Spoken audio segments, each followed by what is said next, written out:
આજે આપણે બધા એની યોગ ચર્ચામાં ભેગા થયા છે। આપણું શરીર છે એ તમને બધાને ખબર છે પંચ મહાભૂતનું બનેલું છે।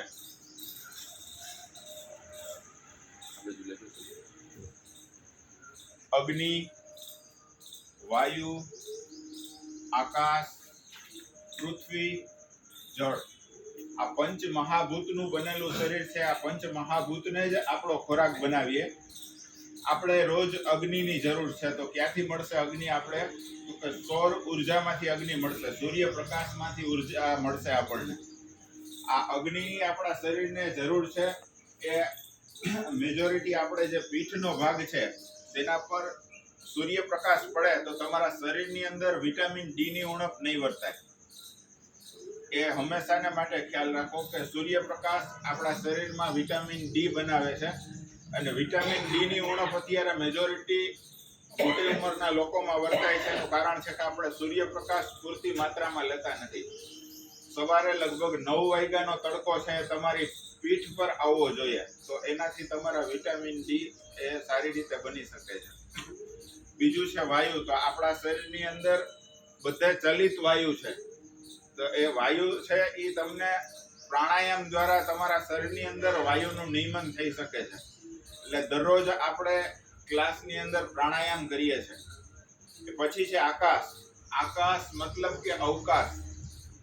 તમારા શરીરની અંદર અવકાશ પણ હોવો જોઈએ, એટલે કે ઉપવાસ, વ્રત, એકટાણા એનું એક મહત્વ છે। તમે શરીરની અંદર ક્યારેક ઉપવાસ કરો છો તો એને પાચન કરવા માટે જગ્યા મળે છે। તો હું એમ કહું છું કે તમે રોજ છે એ ઉપવાસ કરો, 16 કલાકનું ઇન્ટરમીડિયેટ ફાસ્ટિંગ કરો। રાત્રે 6 થાય તો તમે જમી લો, સવારે 9 વાગ્યા સુધી તમે પેટમાં કંઈ પણ ન નાખો, એટલે એ તમારે 12 થી 15 કલાકના ઉપવાસ થશે ડેઈલીને માટે। સાંજે 6 પહેલા જો તમે જમી લો છો કે 6, 6:30 વાગ્યા, તો આપણા બધા વડવાઓ છે એ પણ કહેતા, અને આયુર્વેદ પણ કહે છે કે સંધ્યા પહેલા તમારે જમી લેવું જોઈએ, બરાબર છે। પછી છે એ પૃથ્વી તત્વ। તો પૃથ્વી તત્વની અંદર આપણા ખોરાકની અંદર જે કંઈ પણ ઉગે છે પૃથ્વીમાંથી એને જ આપણો ખોરાક બનાવીએ। બિસ્કિટ ઉગે છે પૃથ્વીમાંથી, તો પીઝા ઉગે છે પૃથ્વીમાંથી। અત્યારે આપણા બધાના ખોરાક છે એ એવા થઈ ગયા છે કે ફાસ્ટ ફૂડ જે કાંઈ પણ પૃથ્વીમાંથી બનતું નથી, એને બદલે આપણો ખોરાક એવો હોવો જોઈએ કે ફ્રૂટ છે, શાકભાજી છે, અનાજ છે, કે જે જમીનની અંદર ઉગે છે।